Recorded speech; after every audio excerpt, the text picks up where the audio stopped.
Thousands of mainland visitors head to Hong Kong at the start of the 5-day-long Labor Day Golden Week.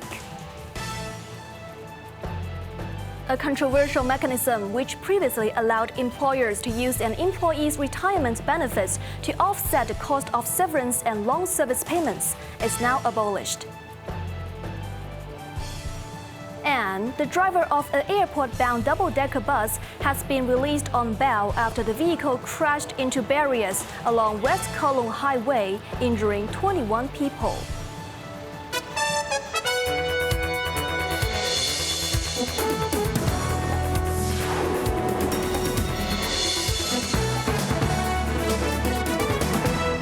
Good evening. You are now watching Cable News. I'm Evelyn Bai. Today marks the first day of the mainland's 5-day Labor Day Golden Week holiday. Many tourists were seen crossing the city's land checkpoints, with over 300,000 inbound trips logged, 180,000 of which were mainlanders. Best Leung reports. High-speed rail has offered extra trains to accommodate the surge in trippers coming to Hong Kong during the Golden Week holiday. The West Kowloon high-speed rail station was buzzed with tourists dragging their suitcases. At the Shenzhen Bay border crossing, police has set up crowd control barriers for the anticipated massive travel rush, with long queues lining up for cross-boundary coaches. 我们去沙田那个史努比什么那个广场乐园，对。 This Shenzhen tourist said she planned to bring her children to a small theme park in Sha Tin because the theme park is different from those on the mainland. But they were just making a day trip since they live close to Hong Kong. This regular visitor from Guangzhou planned to stay for 2 days and visit the Mackley Host Trail, saying that the mountains and seas in Hong Kong make up some unique scenic views. The Immigration Department estimated that there will be around 4.9 million trips entering and leaving Hong Kong throughout the 5-day break, and the city is set to welcome about 840,000 visitors from mainland. But not all of these mainland visitors will be staying in Hong Kong. Some of them came to take their flights elsewhere, citing more destination options from the city and less costly to fly from here. Best Leung, Cable News. Marking Labor Day, the Israel government rolled out 2 major revamps benefiting breadwinners in the city, raising the statutory minimum wage and scrapping the long-criticized mandatory provident fund offsetting mechanism with immediate effect.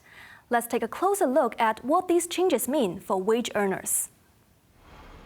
Starting today, the minimum hourly wage will be raised from $40 to $42.10.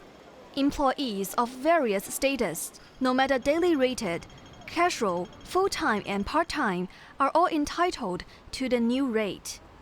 取消強積金對沖安排。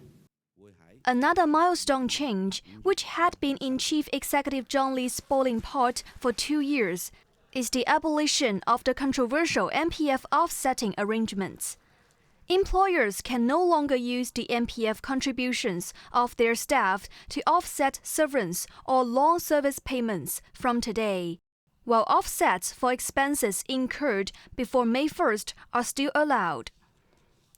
Suppose a staff is dismissed after serving a company for 5 years, with 2 years of employment before May 1st and 3 after the transition date.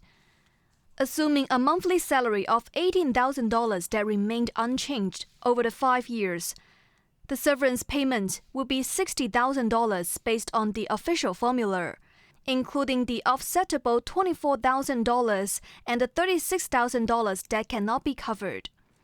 The employer's contributions from the pension pot, after deducting the offset portion, would be $30,000, resulting in the employee receiving $90,000.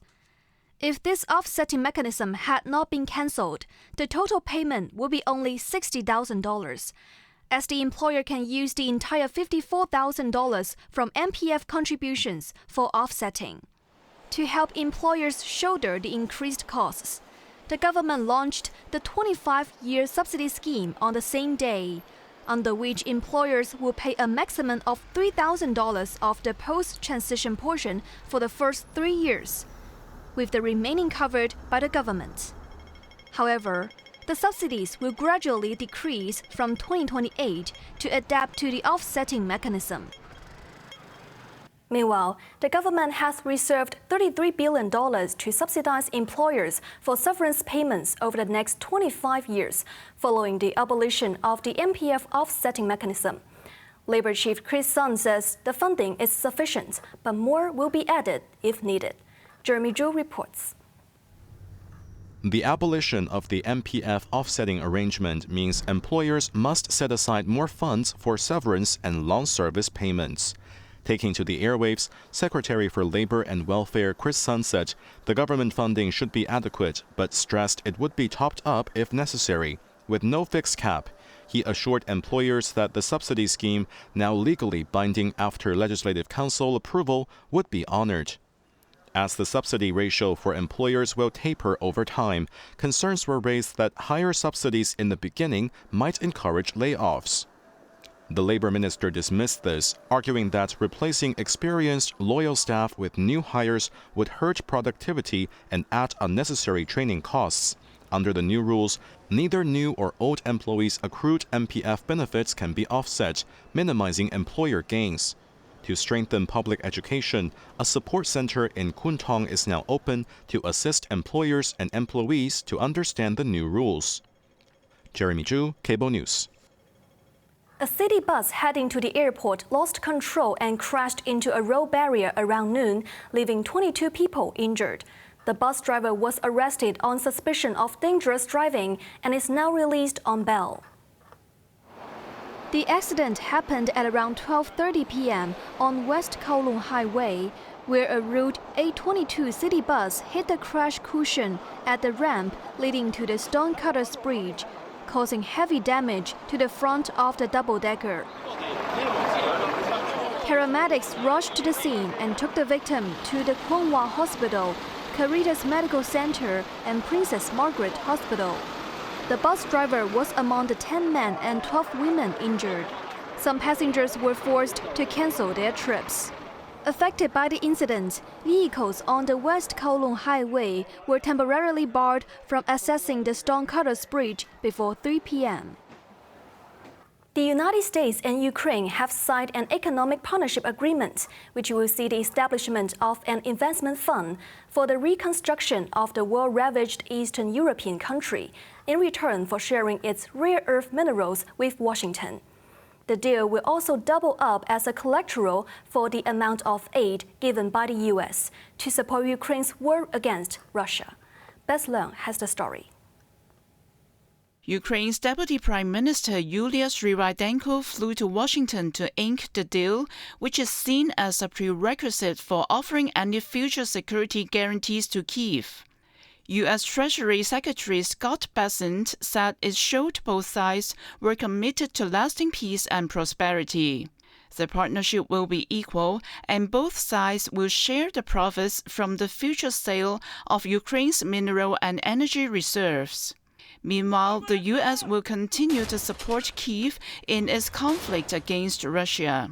U.S. President Donald Trump claimed that Washington has provided nearly $350 billion in aid to Kyiv since Russia invaded in February 2022. Ukraine is believed to have vast reserves of critical minerals like graphite, titanium, and lithium, which are critical components in advanced weapons systems, electronics, and clean energy technologies. Initially, the agreement was due to be signed in February, but faced several delays after Ukraine tried to make last-minute changes. The deal almost fell apart following a heated exchange at the White House when Trump accused his Ukrainian counterpart Volodymyr Zelensky of gambling with World War III. Bess Leung, Cable News. The French gourmet market is back in the city for French food lovers to treat their taste buds at French May, one of Asia's biggest arts and culinary festivals with over 30 years of history. Jeremy Zhu takes a look at what's on offer this year. Weekend markets are a beloved tradition in France, not just for shopping, but for socializing with customers and vendors and discovering the stories behind each product. And now, Hong Kong gets a taste of that charm.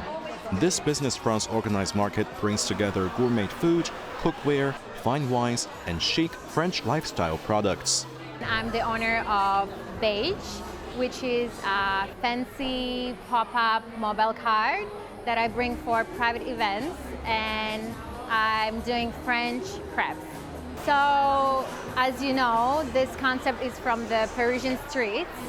I think French May is the best opportunity for me to show our culture and bring our savory treats to Hong Kong people. Except for food, wine and spirits are stealing the show too. Meet Minnie, a Hong Konger who fell in love with French wine while studying in France and brought that passion home. I think Hong Kong is a very active city. People have nightlife, so it's very good for the wine business. And Hong Kong has connoisseur of the wine. Connoisseur means they really know about wine.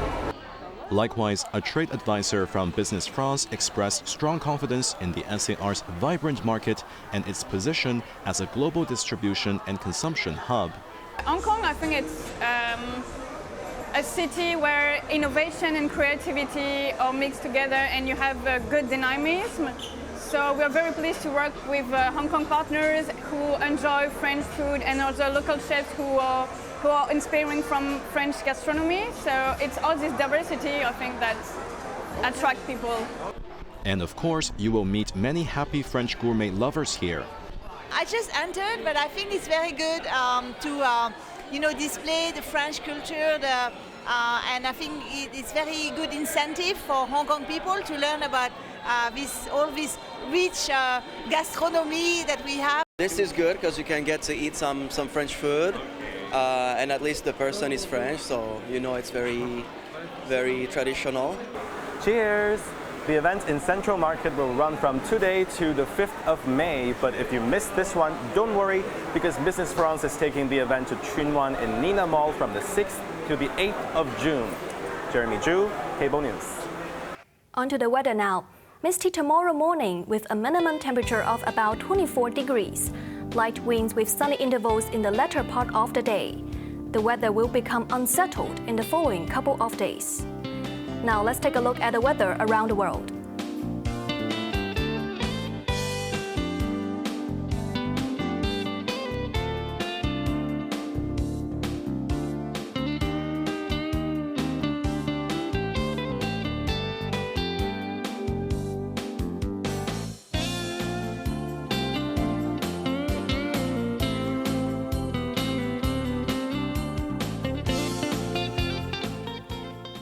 That's our news tonight. I'm Evelyn Bai. Thanks for watching and good night.